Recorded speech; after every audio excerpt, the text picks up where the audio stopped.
O rei Nabucodonosor fez uma estátua de ouro, a altura da qual era de 60 côvados, e a sua largura de 6 côvados. Levantou-a no campo de Dura, na província da Babilônia. E o rei Nabucodonosor mandou ajuntar os sátrapas, os prefeitos e os presidentes, os juízes, os tesoureiros, os conselheiros, os oficiais e todos os governadores das províncias, para que viessem à consagração da estátua que o rei Nabucodonosor tinha levantado. Então se ajuntaram os sátrapas, os prefeitos, os presidentes, os juízes, os tesoureiros, os conselheiros, os oficiais, essa turma toda que está aqui, e ficaram em pé diante da imagem de Nabucodonosor que ele tinha levantado. E o arauto apregoava em alta voz: ordena-se a vós, ó povos, nações e gente de todas as línguas, quando ouvirdes o som da buzina, do pífaro, da harpa, da sambuca, do saltério, da gaita de foles, de toda sorte de música, vos prostrareis e adorareis a imagem de ouro que o rei Nabucodonosor tem levantado. E qualquer que se não prostrar e não o adorar, será na mesma hora lançado dentro do forno de fogo ardente. Portanto, no mesmo instante que todos os povos ouviram o som da buzina, do pífaro e tudo isso aqui que está escrito, eles adoraram a estátua de ouro que o rei Nabucodonosor tinha levantado. Ora, no mesmo instante, se chegaram alguns homens caldeus e acusaram os judeus, e falaram e disseram ao rei Nabucodonosor: ó rei, vive eternamente. Tu, ó rei, fizeste um decreto pelo qual todo homem que ouvisse o som, eu não sei como é que eles aguentavam ouvir essa notícia toda hora, e qualquer que não se prostrasse e adorasse seria lançado dentro do forno de fogo ardente. Há uns homens judeus que tu constituíste sobre os negócios da província da Babilônia, Sadraque, Mesaque e Abdenego.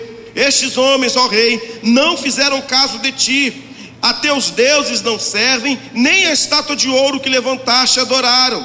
Então Nabucodonosor, com ira e furor, mandou chamar Sadraque, Mesaque e Abdenego, e trouxeram a estes homens perante o rei. Falou Nabucodonosor e lhe disse: é de propósito, ó Sadraque, Mesaque e Abdenego, que vós não serveis aos meus deuses, nem adorais a estátua de ouro que levantei? Agora, pois, se estáis prontos, quando ouvides o som, aí vem de novo aquela lista, vocês terão que adorar. Responderam Sadraque, Mesaque e Abdenego, também já de saco cheio de ouvir essa notícia, e disseram ao rei Nabucodonosor: não necessitamos de te responder sobre este negócio, ó rei. Eis que o nosso Deus, a quem nós servimos, é que nos pode livrar. Ele nos livrará no forno de fogo ardente da tua mão, ó rei. E se não, fica sabendo, ó rei, que não serviremos a teus deuses, nem adoraremos a estátua de ouro que levantaste. Então Nabucodonosor se encheu de furor e se mudou o aspecto do seu semblante contra Sadraque, Mesaque e Abdenego. Falou e ordenou que o forno se aquecesse 7 vezes mais do que se costumava aquecer. E ordenou aos homens mais fortes que estavam no seu exército que atassem a Sadraque, Mesaque e Abdenego para os lançarem no forno de fogo ardente. Então aqueles homens foram atados com as suas capas, seus calções, seus chapéus, seus vestidos, e foram lançados dentro do forno de fogo ardente. E porque a palavra do rei apertava e o forno estava sobremaneira quente, a chama do fogo matou aqueles homens que levantaram a Sadraque, Mesaque e Abdenego.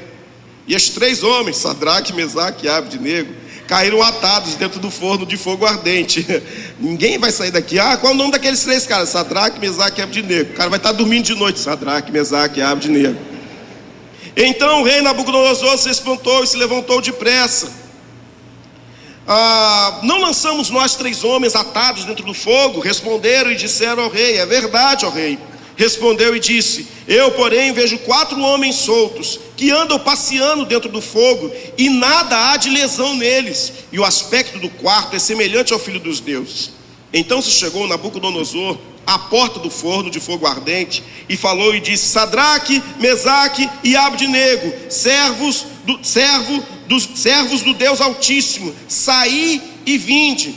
Então os 3 saíram do meio do fogo, e ajuntaram-se os sátrapas, os prefeitos, os presidentes, os capitães do rei, contemplando estes homens, e viram que o fogo não tinha tido poder algum sobre os seus corpos. Nem um só cabelo da sua cabeça se tinha queimado, nem as suas capas se mudaram, nem cheiro de fogo tinha passado sobre eles. Falou Nabucodonosor e disse: bendito seja o Deus de Sadraque, Mesaque e Abdinego, que enviou o seu anjo e livrou os seus servos, que confiaram nele, pois não quiseram cumprir a palavra do rei, preferindo entregar os seus corpos para que não servissem nem adorassem algum outro Deus, senão o seu Deus.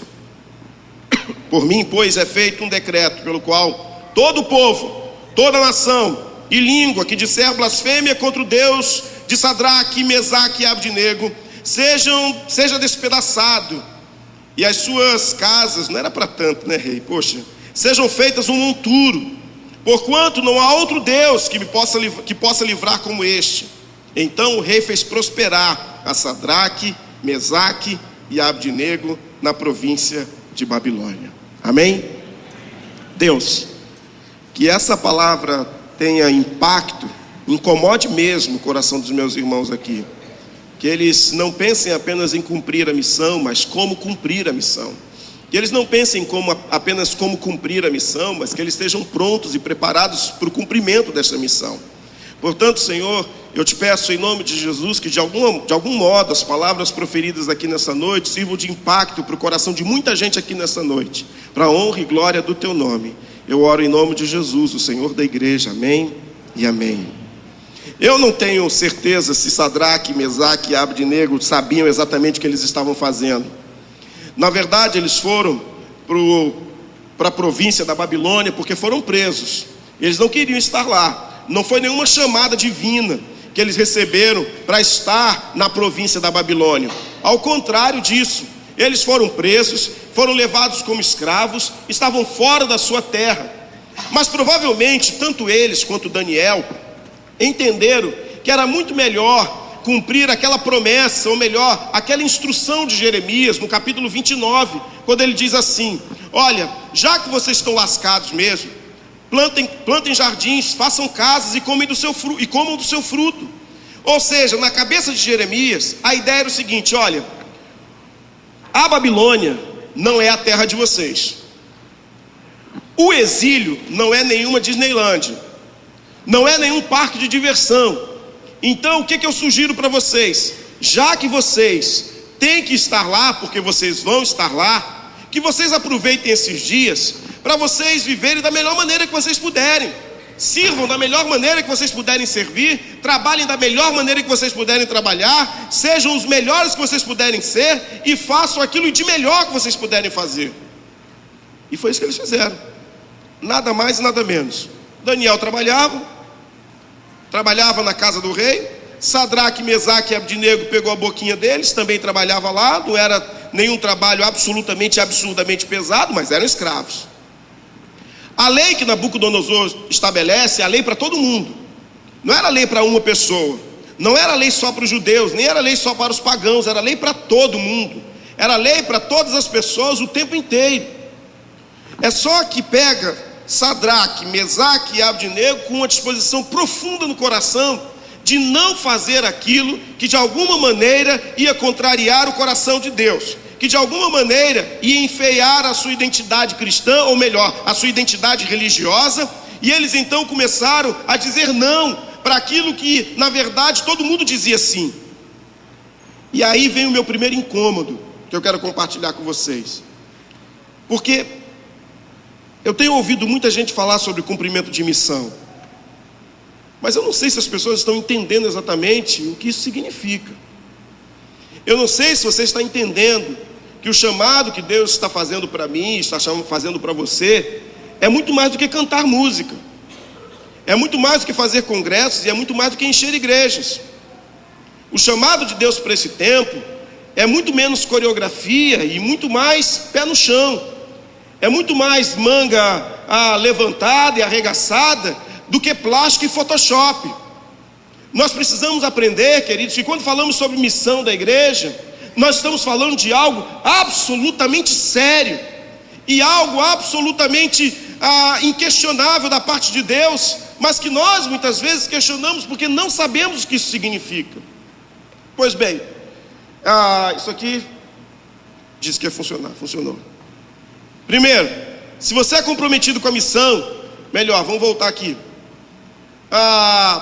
Vamos pensar aqui uma coisa: se você é comprometido com a missão, é comprometido com a identidade da missão. Queridos, nós estamos vivendo num tempo em que a coisa mais fácil de ter é uma igreja cheia. É a coisa mais fácil de ter. Deus não está preocupado com isso. Deus não é o Deus do IBGE. Deus não é trabalho no Vox Populi. Deus não está afim de números. Nós é que temos uma tara transcendental por números. Pastores se encontram, e aí, tudo bem? Bom dia, quantos membros tem sua igreja? Essa não é a nossa preocupação, ou melhor, não deveria ser a nossa preocupação, nem a preocupação de Deus, muito menos. O grande problema no cumprimento da missão, se nós queremos entender isso de verdade, queridos, começa com essa ideia aqui, olha, precisamos estar comprometidos com a identidade da missão. E aí vai muito mais do que vir a um culto, vai muito mais do que participar de um congresso, vai muito mais do que ser membro de uma igreja, vai muito mais do que ser evangélico, é muito mais do que você simplesmente carregar uma camiseta cristã. Aliás, hoje virou moda isso. O cara quer ter uma identidade cristã, ele põe uma camiseta cristã. Jesus te ama, e ponto final, agora eu sou crente. O cara põe um plástico no carro. Eu estava na Avenida Brasil, e aí, beirando ali a seletiva, e o cara me dá uma cortada miserável, e no vidro do carro está um versículo imenso assim: os caminhos de Deus são perfeitos.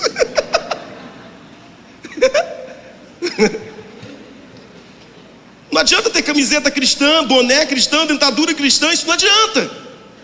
Não é isso que faz diferença, queridos. A nossa identidade não é plástica. A nossa identidade, queridos, não tem a ver única e exclusivamente com aquilo que apresentamos. Não tem a ver com a parte artística da nossa fé. Não tem a ver com a coreografia das nossas emoções espirituais. Não. Se nós queremos cumprir missão e chegar no final da história, porque o que importa é o final da história. Alguém já disse isso para vocês? O que importa é o final da história. Chegar no final da história e Deus chegar e apresentar para a gente: Jane, mostre suas mãos. Vocês já viram essa peça? Ninguém nunca viu mãos vazias? Meu Deus, quem nunca viu mão vazia, gente? Não é isso? O personagem clássico de Mãos Vazias. Deus pergunta assim: Jane, mostre suas mãos. No final da história, Deus vai perguntar para mim e para você se nós tínhamos um compromisso profundo, rasgado com a identidade da missão. Olha só, o povo olhou para eles e disseram o seguinte: há uns homens judeus, os quais constituíssem sobre os negócios da província de Babilônia, Sadraque, Mesaque e Abdenego. Estes homens, ó rei, não fizeram caso de ti. A teus deuses não servem nem adoram a estátua de ouro que levantaste. Aqui, olha, os judeus. Quem foram? Os judeus. O que eles fizeram? Foram judeus que não se levantaram para adorar a estátua. Tinham uma marca, tinham uma identidade. Essas pessoas não eram conhecidas simplesmente porque eram escravos. Eles eram conhecidos porque eram judeus. Tinha uma identidade ali neles, cravada, tatuada neles. Tem gente aqui hoje que ninguém nem sabe e imagina que é crente. Tem gente aqui hoje que cantou, pulou, saltou, que ninguém sabe que ama Jesus ou se ama de verdade. Sabe por quê? Porque nós gostamos de ser crentes aqui dentro. Nós adoramos ser crentes aqui neste lugar. Porque ser crente aqui, gente, é uma facilidade, é uma moleza. Eu quero ver você ser crente no meio de um pátio, quando todos os teus amigos xingam palavrão, ameaçam de morte, falam que Deus não vale absolutamente nada e que segui-lo é uma idiotice. Eu quero ver você ter uma identidade cristã quando você chegar na faculdade e os teus professores falarem de Nietzsche e os teus professores começarem a discutir sobre a teoria da criação e falar que a Bíblia é um livro fajuto, que não vale de absolutamente nada, que quem crê nesse livro é um idiota. E você se levantar no meio dos playboys da sua sala e dizer o seguinte: eu amo a Jesus, eu creio nessa palavra. Foi isso que aconteceu comigo há alguns anos atrás, quando eu fui chamado para pregar numa escola pública, no turno da noite. Quem conhece escola pública sabe como é. O turno da noite sabe como é que é. E aí eu cheguei lá e a diretora falou o seguinte: pastor, muito obrigado por você ter aceito o meu convite. Eu falei assim: não, o prazer é meu, eu me sinto lisonjeado. Ela falou assim: pastor, eu obriguei todo mundo a lhe ouvir.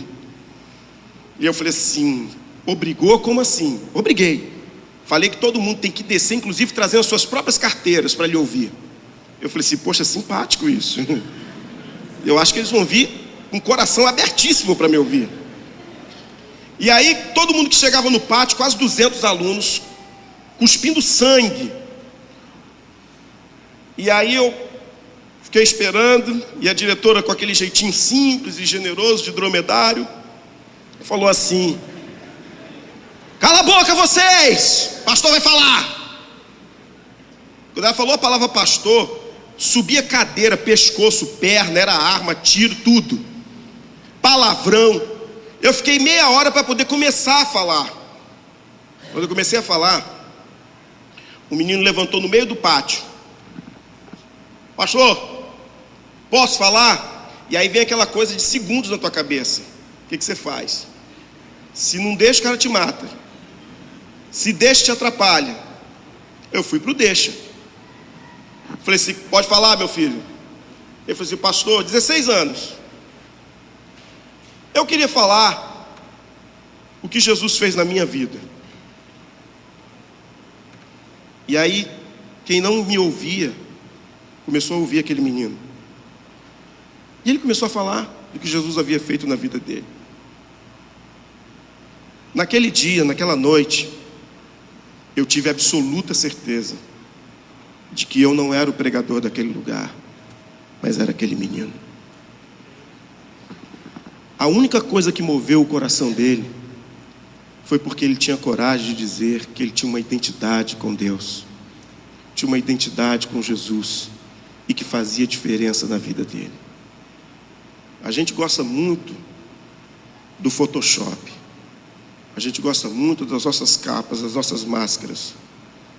A gente precisa aprender que se nós estamos dispostos a chegar no final da história e alguém dizer para nós, Deus, que a nossa missão está cumprida, nós precisamos saber se estamos dispostos a ter, compromisso com a identidade que nos move, com a identidade que nos carrega, com a identidade que nos lança, com a identidade que nos chama. Sabe por quê, gente? Porque é só isso que vale a pena. Só isso que vale a pena. Por muitos anos as pessoas defenderam muitas outras bandeiras, bandeiras teológicas, bandeiras eclesiológicas, bandeiras denominacionais. Essa não é a nossa bandeira. A nossa bandeira é Jesus Cristo, o Senhor da história. Amém? A nossa bandeira é Jesus Cristo, o Senhor da história. É Ele que nós defendemos. Aliás, nem nós defendemos, é Ele que nós pregamos, é Ele que nós anunciamos, e é Ele que nós de alguma maneira tentamos viver. E por isso no final da história teremos que dizer: é Ele que vivemos. Se você é comprometido com a missão, é comprometido com a identidade da missão. Pois bem, tem uma outra coisa: se você é comprometido com a missão, é comprometido em ser diferente, não esquisito. E a cada dia que passa, nós estamos misturando as coisas, queridos. Nós precisamos entender que o nosso grande chamado espiritual tem a ver com o ser diferente e não o ser esquisito. Por muitos anos nós fomos estranhos demais a tudo. Nós somos estranhos demais às pessoas. Nós somos estranhos demais à sociedade. Sabe por quê nós brigamos tanto com os homossexuais? Porque infelizmente nós confundimos o pecado das pessoas com as pessoas. Sabe por que as pessoas têm tanto problema conosco? Porque nós passamos a vida inteira dizendo para todas as pessoas que nós éramos melhores do que todo mundo. Sabe por que as pessoas olham para os crentes e às vezes riem dos crentes que fazem coisas que não deveriam fazer lá fora? Porque nós passamos a vida inteira dizendo para as pessoas que nós éramos melhores do que elas e mais santos do que elas, mais santos do que elas. Nós desaprendemos a nossa humanidade, nós desconhecemos a nossa humanidade e nós fingimos a nossa humanidade. E aí sabe o que aconteceu? Nós nos tornamos pessoas esquisitas. Sim, nós nos tornamos pessoas esquisitas, porque nós éramos as pessoas que não saíamos nos domingos, porque nós tínhamos igreja para ir. Nós éramos as pessoas que não íamos na festinha de 1 ano do vizinho, porque o vizinho batia tambor. Você sabe que é bater tambor, né, gente? Ah, é um percussionista. Não, não é. Ou seja, nós nos tornamos pessoas absolutamente esquisitas na sociedade, mas não nos tornamos diferentes. Sabe por quê? Porque quando você dirige, por exemplo, você não é diferente. Quando você dirige, você faz as mesmas maldades que pessoas não crentes fazem. Quando você dirige, você xinga o cara que te corta, você xinga o cara que te ofende, você fecha o cara que tentou te ultrapassar. Sabe? Você não é diferente, você só é um cara esquisito. Você é esquisito quando na verdade deveria ser diferente. Sabe por quê? Porque se a vizinha precisa da sua oração, você que tem que ir lá orar. Entende? Mas você é um cara tão perfeito, tão bondoso, que você não consegue, aliás, tão perfeito e tão santo que não consegue ser bondoso, e nem amoroso, e nem misericordioso. Nós não fomos chamados para sermos esquisitos, nós somos chamados para sermos diferentes. Aí eu fico pensando, gente, se nós precisamos fazer com que as pessoas nos conheçam apenas pelo rótulo que nós temos. Eu ando pelas ruas do Grajaú e eu faço muita questão de que as pessoas me conheçam, mas eu não faço nenhuma questão que as pessoas achem que eu sou pastor. Então tem um churrasco lá que funciona num local lá, e eu vou, quase toda semana eu vou lá. A gente conversa sobre tudo, sobre futebol, sobre muitas coisas. Outro dia eles estavam falando de pastor lá. Pô, você concorda com esses pastores? Eu falei assim, claro que não. Mas eles falam assim, pô, cara, você é um cara bacana pra caramba, sabia? Eu falo assim, obrigado. No dia que ele descobrir que eu sou pastor, eles vão ter uma surpresa grata. Porque primeiro, eu tentei ser diferente. Eu estou tentando não ser esquisito.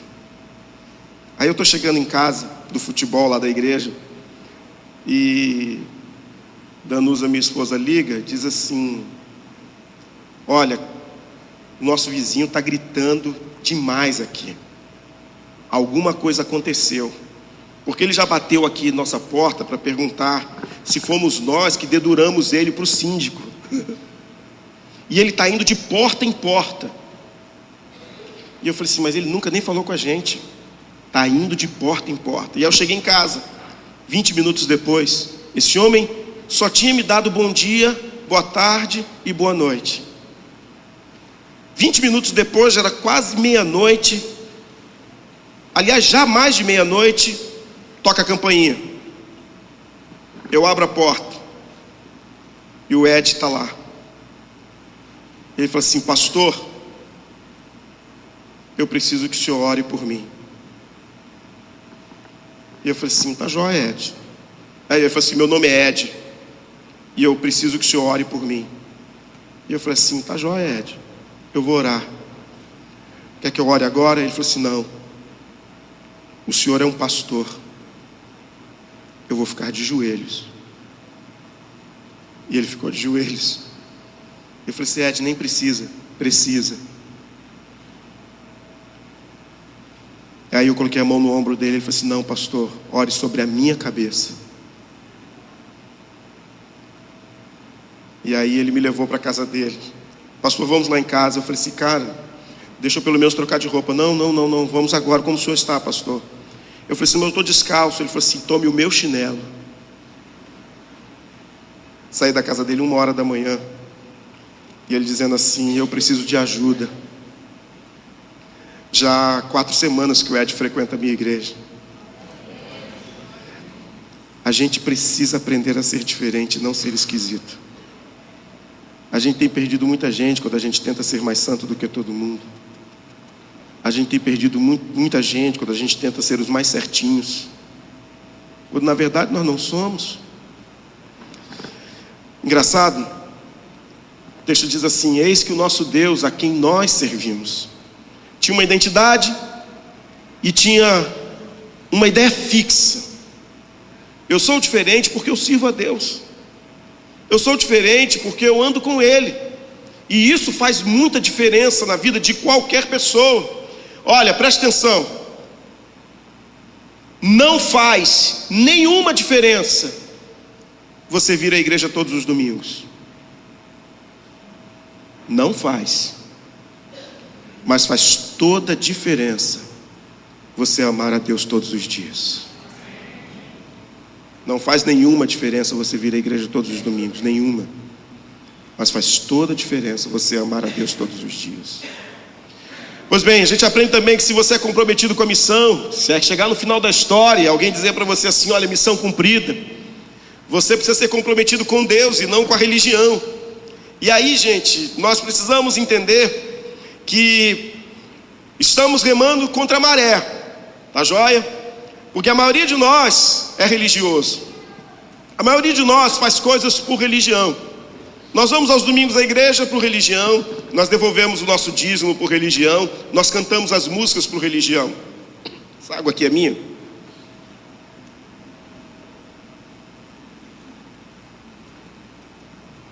Obrigado. Eu fui pregar na igreja de um pastor, não vou falar o nome dele, porque para não comprometê-lo. E aí eu cheguei assim: Horácio, eu quero água. E falei, E aí eu falei assim, eu preciso de água. E aí ele me trouxe um copinho para eu beber. E eu estou pregando, eu falei assim, para que serve um copo fechado quando alguém está pregando com o microfone na mão? Vai abrir como? E ele generosamente levantou do seu lugar, veio aqui e meteu o dedo no copo. Puf! Eu bebi assim mesmo. Vai que o dedo lá é ungido, né?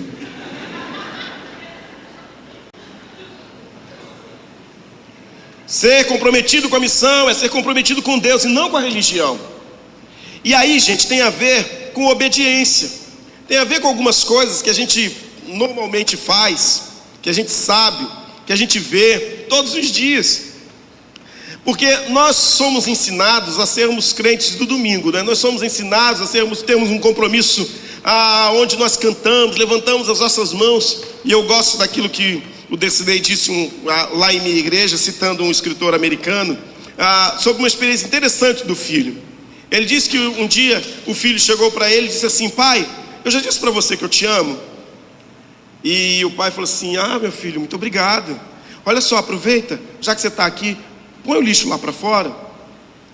Pai, eu já disse para você que você é a pessoa mais importante da minha vida. Obrigado, filho. Vai lá, põe o lixo lá fora, por favor. Eu já disse para você que você é maravilhoso. Disse, filho. Agora vai lá, põe o lixo lá fora, por favor. Eu já disse para você o quanto eu te quero, sempre do meu lado. Tá bom, filho, mas põe o lixo lá fora. O grande problema é que nós cantamos canções que dizem tudo isso, mas e na hora de jogar o lixo fora? Nós não queremos, nós não estamos dispostos. A maioria de nós tem lixos guardados no coração, que estão trancados nas gavetas da alma, e pegaram a chave e jogaram num pântano, para nunca mais descobrir. Porque você morre de medo de abrir as gavetas do seu coração e retirar o lixo lá de dentro.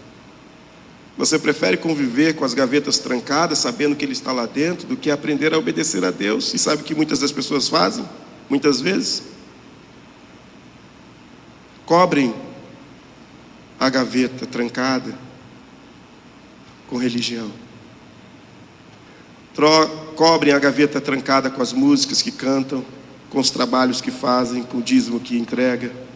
Cobre as gavetas trancadas do coração, com aquele lixo lá guardado, com os domingos, com as quartas, com as vigílias, com as campanhas, com os montes, com as orações, com muita coisa, mas não tem coragem de destrancar as gavetas do coração para jogar o lixo fora. Eu um dia tive que viajar, e aí quando eu ia fazer uma viagem longa de 12 horas de carro, um dia anterior o rádio do meu carro, pif, dá problema, dá zebra. E eu falei assim: meu Deus, 12 horas viajando sozinho, sem nenhuma coisa para ouvir, é dose para leão, né? E aí meu pai, muito solícito, falou o seguinte: meu filho, não se preocupa não, eu resolvo isso para você. E eu falei assim: o que você vai fazer? Ele falou assim: não, eu vou levar no fulano de tal. Obrigado, querido, já está aberto?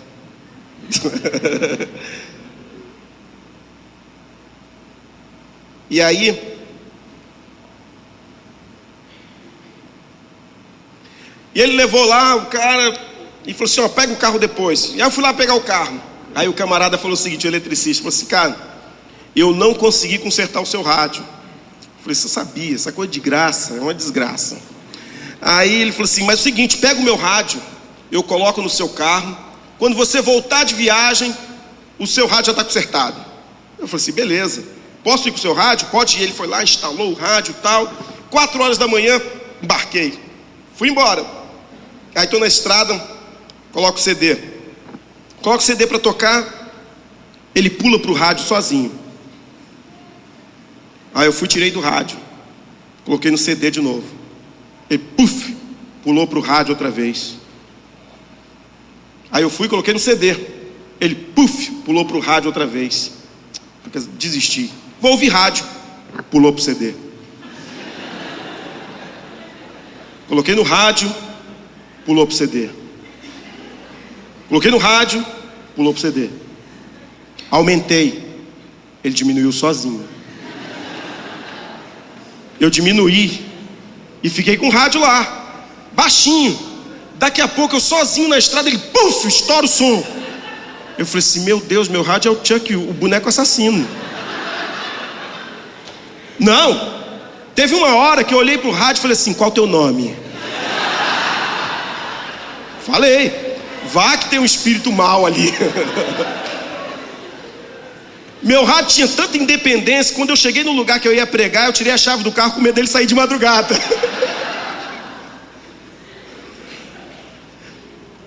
Bom, com rádio é engraçado, mas não é nada engraçado com você. Porque é exatamente isso que você faz quando Deus instala você no carro da vida. Deus aumenta, você diz assim: sou eu que mando, e abaixa. Deus põe um CD para tocar e você diz assim: não, eu quero é rádio. Deus põe um rádio e você diz: eu quero CD, porque aqui no carro quem manda sou eu. Esse é o grande problema de quem quer cumprir a missão. A gente não consegue entender que o nosso compromisso é fazer o que Ele manda e não o que a gente quer. E quando isso acontece, a gente é que perde o rumo, a gente é que perde o foco, e isso atrapalha demais a vida da gente. Olha o que diz o texto: fica sabendo, ó rei, que não serviremos a teus deuses, nem adoraremos a estátua de ouro que levantaste. Ou seja, eu tenho fixo aqui, rei, uma ideia aqui na minha cabeça, e nós temos, Sadraque, Mesaque e Abdinego, nós não desobedeceremos, nós não adoraremos outros deuses. Eu retornei agora de um congresso que me abençoou tremendamente. Mexeu com a minha cabeça, mexeu com o meu coração, mexeu com a minha vida, mexeu com os meus pressupostos. Não ouvi nenhum preletor extraordinário, não ouvi ninguém,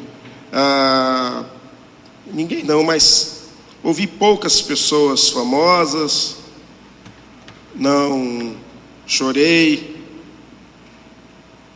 O que me impactou foram pessoas como eu e como você, que tiveram a coragem de dizer o seguinte: mais do que religião, eu amo a Deus.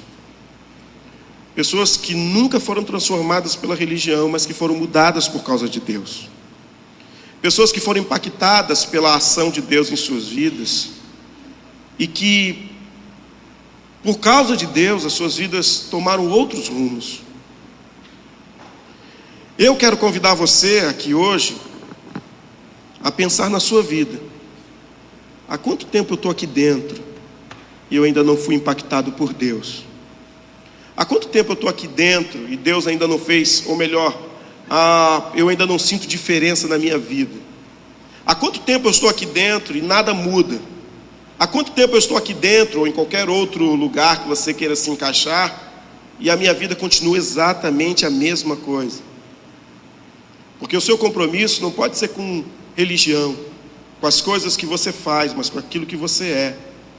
Não pode ser com aquilo que você diz adorar, mas de fato com aquele que você adora.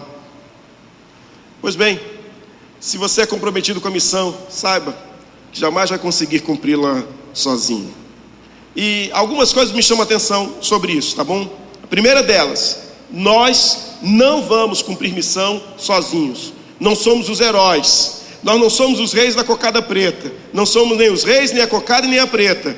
Nós somos crentes em Cristo, que sozinhos não vamos mudar a história do mundo. Pode começar em nós, mas jamais terminará em nós sozinhos. Apenas uma pessoa mudou a história. Essa pessoa se chama Jesus Cristo, Filho de Deus. A história se transformou por causa dele. Ela é contada antes e depois dele. A história foi modificada por causa dele. A história está abaixo dele. Ele está acima da história, porque Jesus Cristo é o Senhor de todas as coisas. Ele sim, sozinho mudou a história. É a ele, diz a palavra de Deus, que se dobrarão os joelhos. Pessoas que estão debaixo dos céus, essas pessoas se dobrarão diante dele e confessarão que Jesus Cristo é o Senhor, para a glória de Deus Pai. Diz o livro de Filipenses. Isso significa, queridos, que o Papa Bento XVI um dia vai se dobrar diante de Jesus Cristo. Isso significa que o pastor mais conhecido do mundo vai se dobrar diante de Jesus Cristo. Isso significa que o homem mais incrédulo e mais ateu do planeta vai se dobrar diante de Jesus Cristo. Só um homem mudou a história, e este homem é Jesus Cristo, o Filho do Deus vivo. Amém? Você não vai mudar a história sozinho. Pode começar em você, mas não vai terminar em você. Por isso, eu quero dizer para vocês que essa história de Sadraque, Mesaque e Abdenego, ela é contada nesses três, nesse trio. Essa gente junta, porque juntos, como diz o pastor Rick Warren, nós somos melhores. Olha o que diz o texto. Responderam Sadraque, Mesaque e Abdenego, estavam os três juntos, e disseram ao rei Nabucodonosor: não necessitamos de te responder sobre este negócio. Eu acho engraçado como os três responderam juntos. Eu não sei como foi isso, se foi ensaiado, se não foi, se foi um jogral, se foi um acróstico, mas eles responderam juntos. Olha outro texto que diz: então Nabucodonosor, com ira e furor, mandou trazer a Sadraque, Mesaque e Abdenego, e trouxeram a estes homens perante o rei, os três juntinhos, Pedro, Tiago e João no barquinho. Depois, então, chegando-se Nabucodonosor à porta da fornalha de fogo ardente, falou, dizendo: Sadraque, Mesaque e Abdenego, servos do Deus Altíssimo, saí e vinde. Então Sadraque, Mesaque e Abdenego saíram do meio do fogo. Os três juntos mudaram a história daquele rei. Os três juntos mudaram a história de uma cidade, porque a partir daquele momento todos deveriam adorar o Deus de Sadraque, Mesaque e Abdenego. Os três juntos se salvaram da fornalha. Os três juntos entraram na fornalha. Os três juntos estouraram a bola.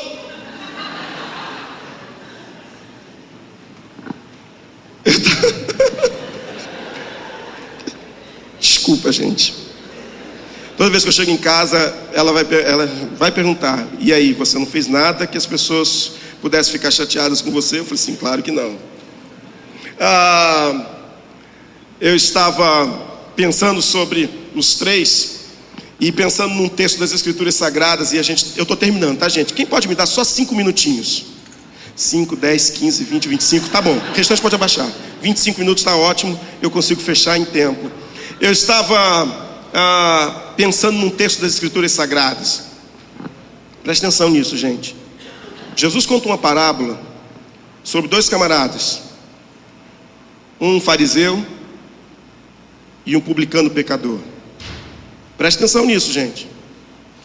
O fariseu sobe para orar, os dois sobem para orar, e o fariseu bate no peito e diz assim: Senhor, eu sou um cara muito bom, eu sou lá do Ministério de Louvor, eu entrego meu dízimo, é o maior da igreja. Uma estupidez, não existe dízimo maior, mas ele acha: eu entrego dízimo lá, eu ajudo, eu trabalho, Senhor, eu sou bom demais.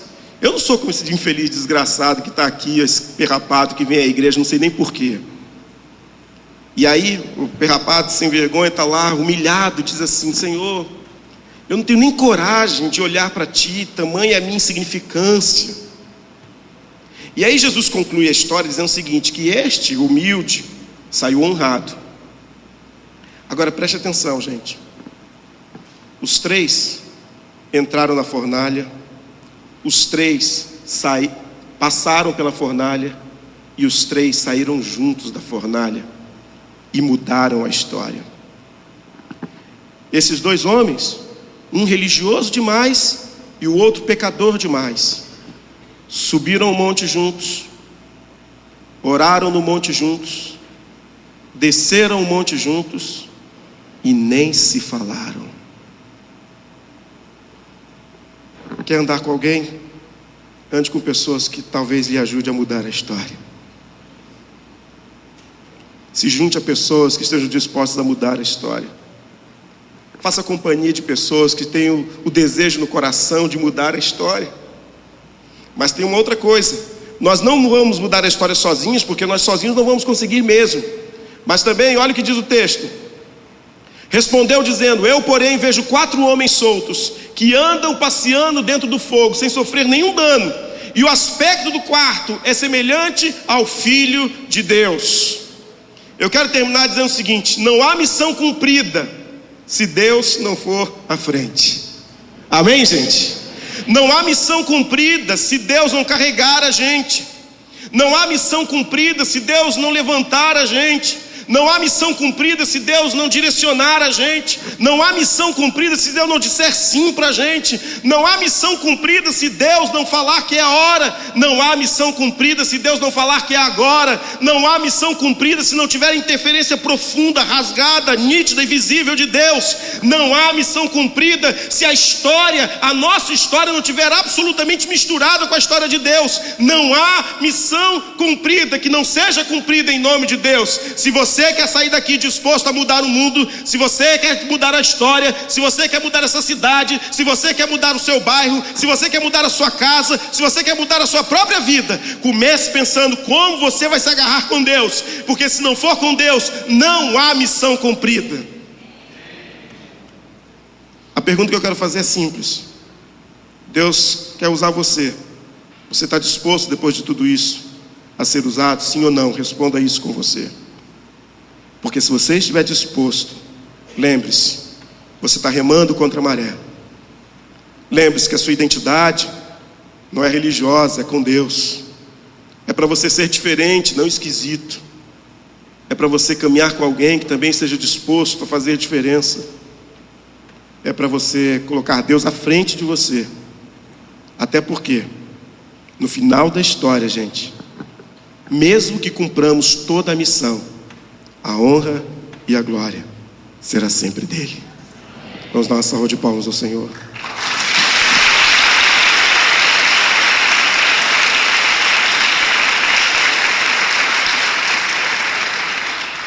Deus bendito, cuida do nosso coração para que a gente tente entender um pouco do que o Senhor deseja para a vida da gente, como missionários nesse mundo, como igreja, como filhos.